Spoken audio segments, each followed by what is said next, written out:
Hello, welcome to Clockwise, produced by Netizens ICT.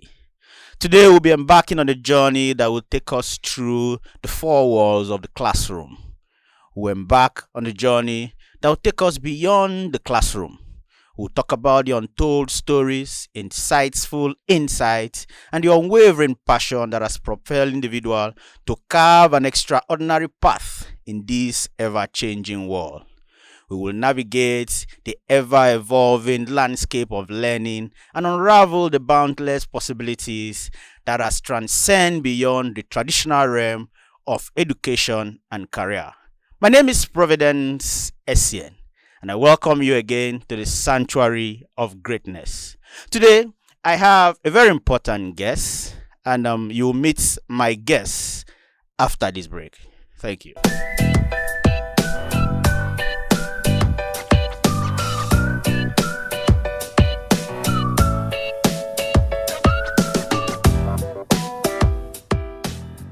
Welcome back.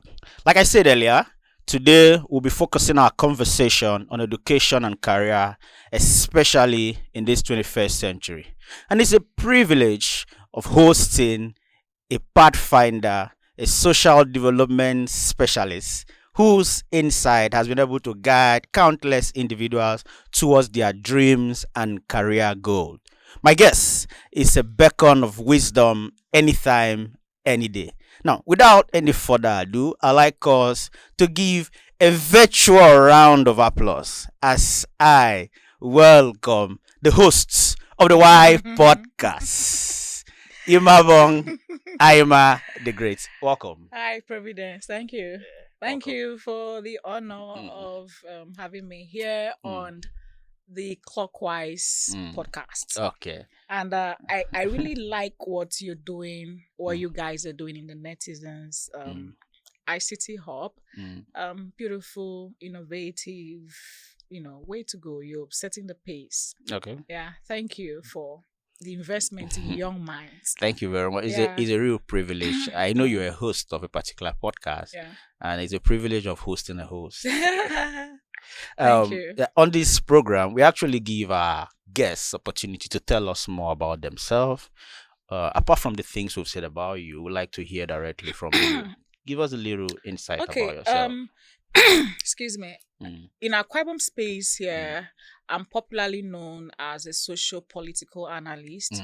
I discuss a lot on social issues, on political trends, and we analyze those issues all in a way to make our input into our political space and sphere, to see how to help chart the course, set agenda, and also, of course, ask questions about what government, is doing in the state, not just in the state, of course, at the national level. Okay. I'm also a community development advocate.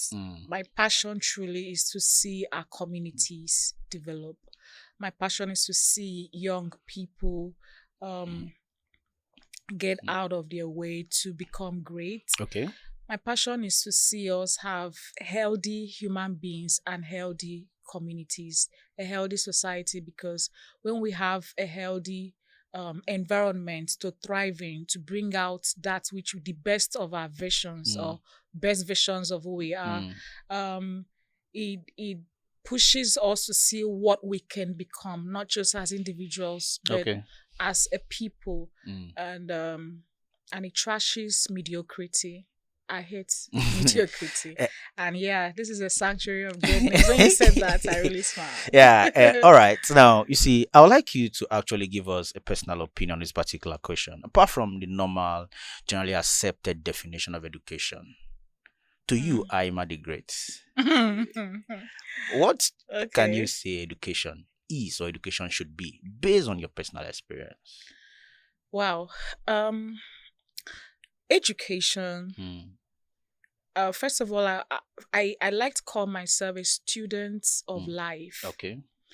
It's because I want to be able to have a continuous, perpetual disposition of learning. Okay. Throughout my lifetime on this earth. Okay. It's because anything any human being that stops learning really starts to die. There is really no vacuum in the educational space talking about your life now. When once you must be learning, you must be on the learning curve all the time. So education for me is the art of continually discovering who you are and your world. To ensure that you refine the best version of you, and also ensure that you do not lose your sense of curiosity as a person, and your sense of wonder. Because really that's what, for me, basically life is. This is what will matter at the end of it all. You may not have money, but if you've not lost your sense of curiosity and wonder, it gets you curious about life, and it makes you continuously excited. Sometimes people just tell me that I don't get angry. They've never seen me sad. And truly, I've thought of it. I don't understand what will make me unhappy. Well, I may be unhappy, for some human reasons, but perpetually there's always something that keeps me excited. There are always things to learn about life, and so that sense of wonder, curiosity, it gets you excited. Education, that's what education should do, but do we really have that? Now, from your analogy, it shows that you don't see going to school as education. No, going to school has a place.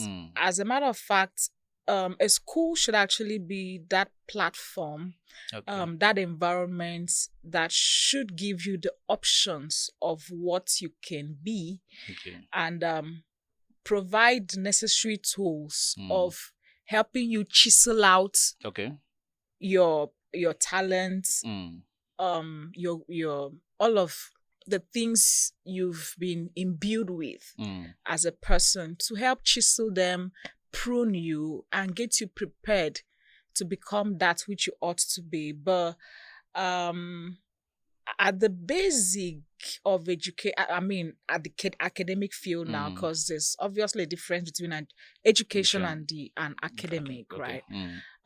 Everyone deserves to have a basic level of education, like the primary education, the secondary education. As for the tertiary, I believe it's optional. I believe, yes, at that point, we should choose on if to go further, especially for those who want to pursue a career in the academic field. Why not? And for those whose their course of life, their chosen courses of life will demand, will demand that they go through a tertiary, academic institution. Why not? For every other person, I believe it should be very optional, because Providence, there's something I've observed happens to most people after their secondary level of education. As they get into a higher institution, well, this may not happen, generally, but in our environment, in our immediate environment, I've noticed most people lose their curiosity about life. You notice that when you're done with secondary school, you're passionate about the world. You want to explore. You want to find out so much about yourself, develop the things you've even found already, and be able to give the world that which you've discovered about yourself, your powerful essence. And then somehow you get into a university. And this is a field where people, the teachers there, the lecturers do not have time. They do not have time they don't pay attention to your individuality, what you have to offer. Yes. Nobody has time for that. You're given, they just refer you to textbooks and then give handout, you purchase handout. In fact, it's a rat race of trying to pass your time there and make good grades, and then get that piece of paper called a degree, your degree, just so you can come out and find something economically beneficial to you. And but what it takes from a lot of person is it makes so many people lose their curiosity. In fact, a lot of persons stop learning as they gain entrance into university. Okay. It is worse when they come out because by then they'll feel, oh, they're done with school. See that mindset?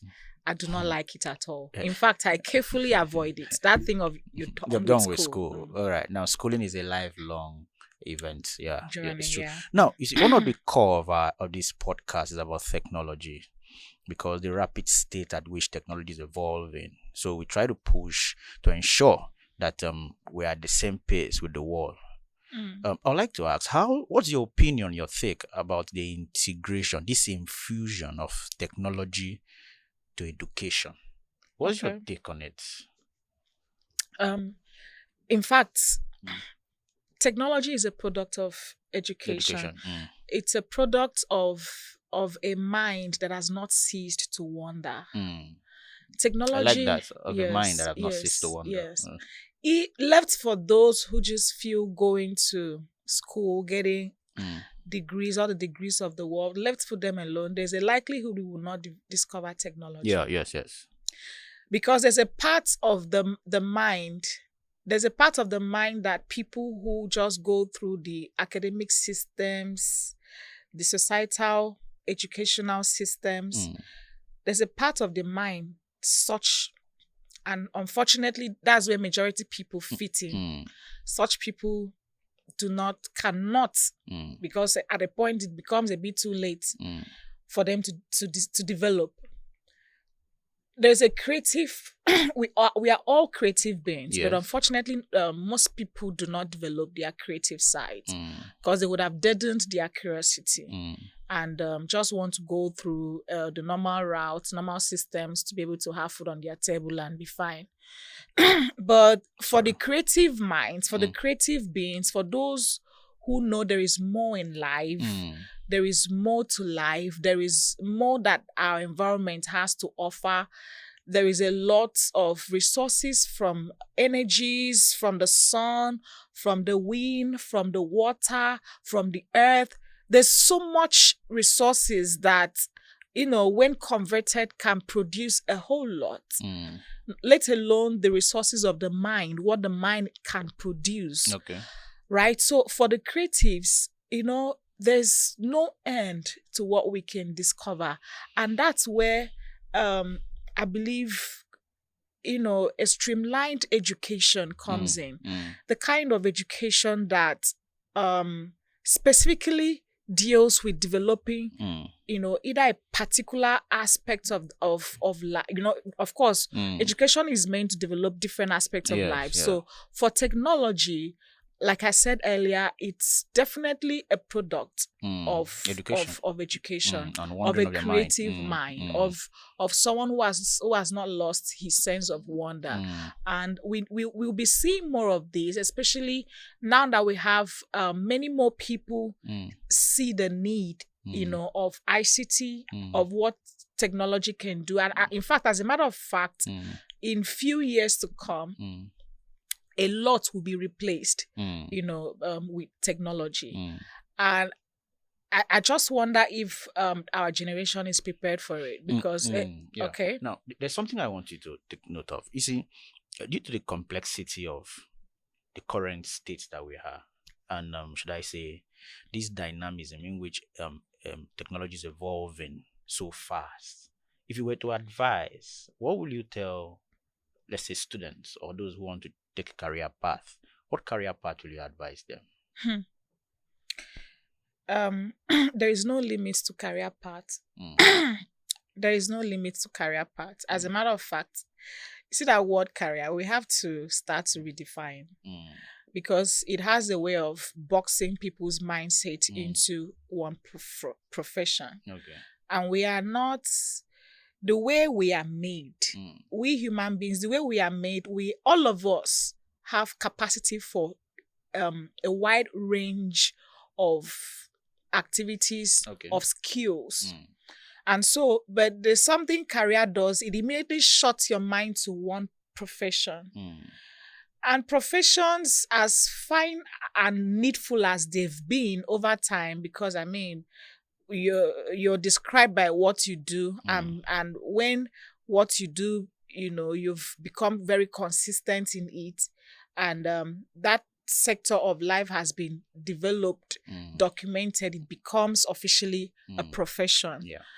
But at some point, a lot of persons started discovering that they are multifaceted human beings. Yes. They are multi-gifted people. And so you start to see medical doctors who are businessmen, and they are somehow not fulfilled just being a medical doctor. Yeah. And so from being a businessman with a particular product, they diversify to, and then you see that particular man now has discovered he has, in fact, maybe way from secondary school, he knew he had some artistic gifts. So, and he knows it gives him pleasure drawing. And so you see, once in a while, it takes out time to draw. How would you truly describe that person? Is he a medical doctor? Is he a businessman? Is he an artist? And so in our generation, what career path would you advise people? Look, for me as a person, many years ago, in fact, when I was 18, 19 years, when I started, with my curiosity, I started just questioning things and discovering or realizing that, look, a lot of traps are there in life. Traps of career, traps of academic, and I made up my mind to avoid as many of them as possible. So I went through School of Nursing, even though I knew I was not going to practice, because I was already forming, my personality was already forming, and I knew with how aware I was of myself, I will find it difficult to fit into the hospital setup. Not like I of course care about the sick. In fact, I was so passionate about people getting well. I used to get angry with even senior colleagues in the hospital who exhibited less of an attitude towards. But in fact, I knew I'll be having issues with the nurses if I ended up just working there. So I advised myself that I was not going to practice. So I left, and I've been in an intelligence agency, right? The federal government. I've had a federal government work, but I also knew I was not going to retire there. For me, I wanted to be able to use my youthful strength to do something, build something creative that will outlive me. Okay. I wanted to create my own environment that will allow as much of me as possible to find expression. I have thought about a singular career that will allow all of me to find expression. I'm yet to see.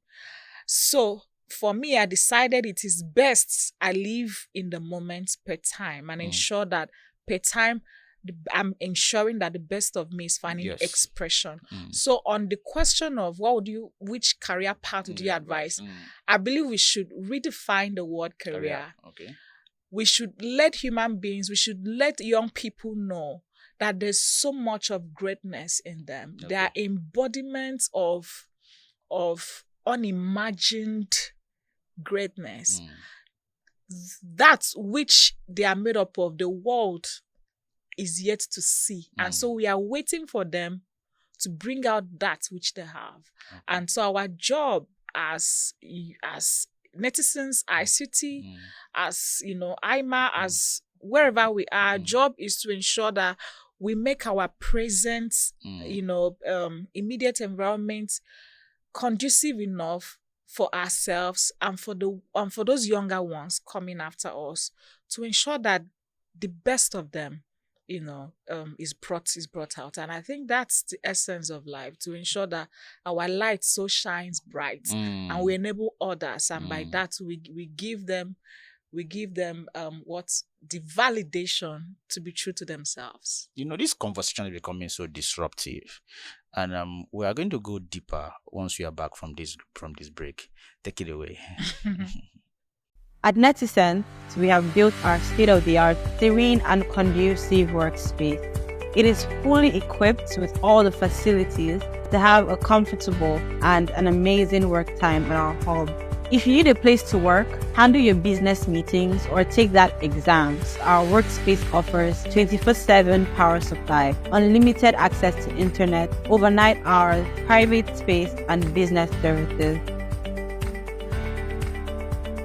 Welcome to our versatile conference hall, a premier space that accommodates gatherings of 50 to 70 persons. Nestled within our facility, this conference hall is designed to cater to a diverse range of events, making it an ideal choice for both professional and social occasions. With its spacious layout and comfortable seating, our conference hall provides an optimal setting for seminars, workshops, trainings, and conferences.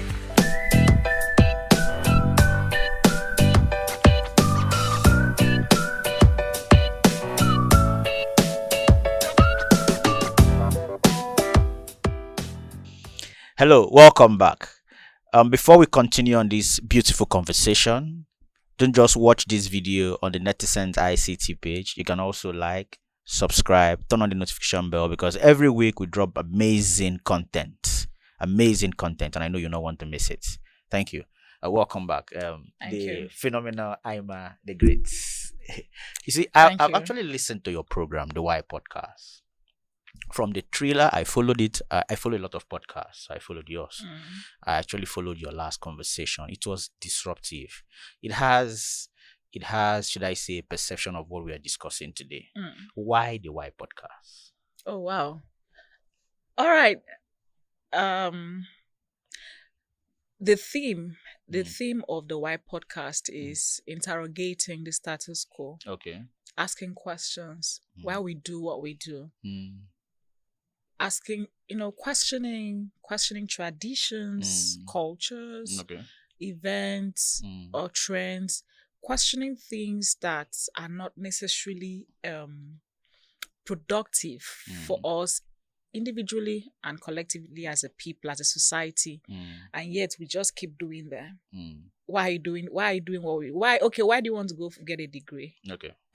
Okay. And somehow it's because everybody's doing it. Everybody has master's degree. So why are you doing it? So when we ask questions, it helps us to understand, to question our motives. And it also helps to save time a lot. If the society is taking 10 years on a particular journey, and most people do not know why they're taking 10 years to get to where they're going. If you ask why they've been going through that route, and you see that there's a better route that should get you there in 2 years, or you don't even need to be there, it helps you save time. Yes. It helps us become more productive, and then it also helps to discard unhealthy practices. That practices that are not necessary, they are weights to us as individuals and a society. So we need to ask these questions and throw life into things that needs to be, we need to, life needs to circulate in this. We need to breathe, You're reminding me of the president. So we really need to breathe. In fact, people should ask questions as important as marriage is. Why are you marrying? Must you be married? Must you be married? Why are you getting married? You need to sit down and ask yourself those questions. Don't do things because people are doing them. Okay, the why should be the differentiation. The why. It's a very nice podcast, actually. I've gone through it. No, I want to ask one special question. You see, we are in a gig economy. And the rave now is about remote jobs. So you can call it a remote job economy. Everybody wants gigs. Everybody wants remote job. It's so prevalent. As a person, what do you foresee? How do you see the future of career and employment? Especially from now, because everybody wants to learn soft skill, tech skill, you understand? So how do you see the future of the employment market? I believe we're still going to have the traditional jobs, because we can't do without, let's say, medical practices. People will always, be But sick. people are settling outside the court now, outside the court. So are we going to have the law profession again? We definitely will have the law profession will For always be there. politicians. It is now going to be it's now going to be the difference in practices, Okay. which I believe will always be modulated. I know history is gone. A profession like history is gone. That's because Psychology, philosophy is gone. Why? Because Google Don't can tamper with my cause. Google can do everything don't an historian can do. So why do you need an historian when you can Google anything? I agree with What do you. you need a psychologist? What do you need you don't know those people? Yes, and funny enough, most of those courses they came into existence as a result of a need to study a particular aspect of life. Okay. And if we are done studying that aspect, or if we think it no more serves its purpose, this is why, yes, there's a need for us to evolve intelligently. If a particular course no more serves its purpose, I mean, why not? So I that's why, you see, one of the beautiful things about technology is that it has come to disrupt our way of life in ways that those who believe they were done with school, and so they're free to be mentally lazy. Technology has come to put everyone on their toes. Yes, because you need to always be learning something with technology. Yes. And you need to stay very flexible with technology. And everyone is now alert. You can't even, in fact, you can't know one thing today and think you can go to sleep for the next 1 week. Yes. Because there's going to be an improvement.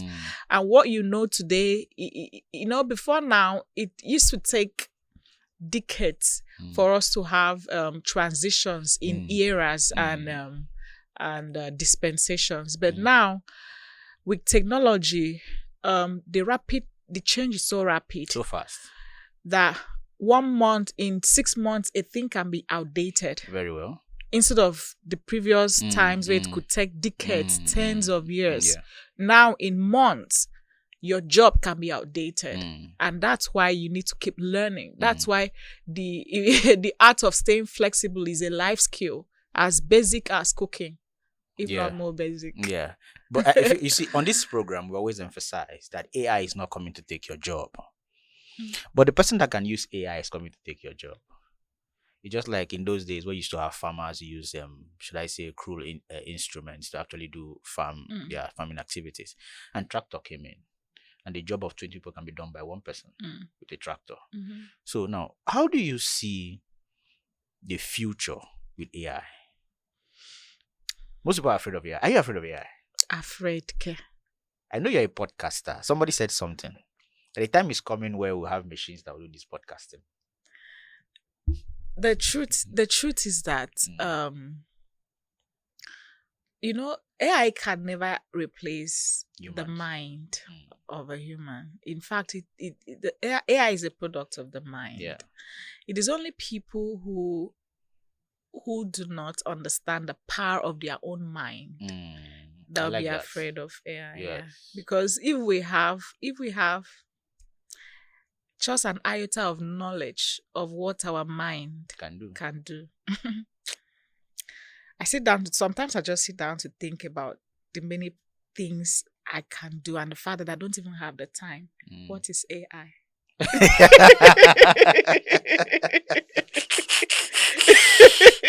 That's a very strong question. Actually need the time to be able to express all of that which is in my mind. So, but I welcome AI, and I'm glad that someone was able to think out that and birth such powerful, such unique, instruments, and gave us in our hands to use, as an instrument of the times to help us to make our work more efficient and effective. And we embrace it. Okay. Let's assume, for instance, you're 30 years. Assumption, please. Let's assume that you're 30 years now. Now, if we were to go back 15 years from now, let's say from your secondary school by then, what would you have done differently based on the times that we are today? Well, I didn't have a phone. Okay. And I'm glad that I did not. In fact, that is where I'll need to just briefly talk about the the good. Of course, we have seen all of the good products of phone, effect of phone, but there's also a huge side effect of it. Yeah. The reason why I said I'm glad I didn't have a phone as at 15. In fact, I had a phone when I was 19 years. Okay. When I think I had started School of Nursing when I had a phone. So, but between, let's say, that 15 years and the 19 years, I could come back home and read my book. Yeah. And with my sense of curiosity, I could stay in my corner regularly to read and absorb. There's something about mental depth. I believe a lot of young persons today are going to be, most of them will be disadvantaged in that area.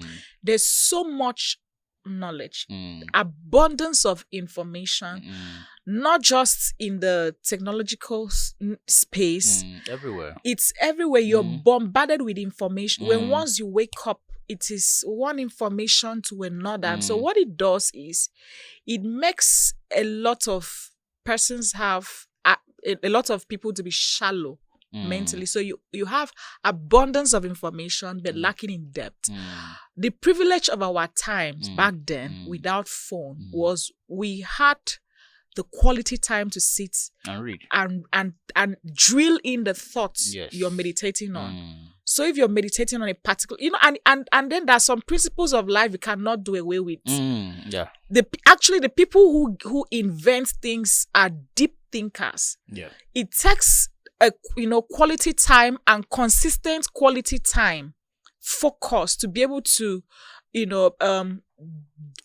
drill in your thoughts and be able to come out with solutions to the questions those thoughts are portending. So back then I could sit and think and ask questions and get answers, and what it does is that it gives you depth, right? It gives you depth. You hardly have that now. It's affecting both adults and young persons. Because even adults then who didn't have a phone, right now with phones, they are caught up with all of the fancies, the things that phone can actually give to us. And so adults are in that trap of being so engaged. They are lost with the wonders of a phone. Not talk of young persons who were not born in an era where we didn't have phones. So there's a problem with depth. With depth, it's affecting us. Values. It also takes depth to have values, to be able to think about the consequence of your actions on others. And there's some things, not everything you're taught in school and at home. There's some things that only in the depth of your thought you realize that, look, this action and the consequence on another human being, it is not right, and so I should avoid it. And so most people don't even have time to think deep thoughts anymore. And so it's having our values eroded. You can see people are so callous, people are casual, so shallow. People are shallow. So it's a big problem. I think this conversation is becoming so disruptive. And I told you 30 minutes. I will bring you back again. I'll bring you back again. That's fine. Before we go, your final thoughts. Yeah. Please, may we not lose our sense of wonder, our curiosity. That's when we've lost all, that stays intact. You can lose your money, you can lose your house, you can lose properties, you can lose all of your fine clothes. But with your sense of curiosity, with your learning mind, there's a lot you can create. In fact, the essence of you lies in there. Don't lose it. On that note, we'll come to the end of today's episode. But before we go, please do not forget that the illiterate of the 21st century are not those who did not go to school or those who will not go to school, but they are those who have refused to evolve as their environment is evolving. Please do not forget to subscribe and turn on the notification button. My name is Providence Essien. See you again.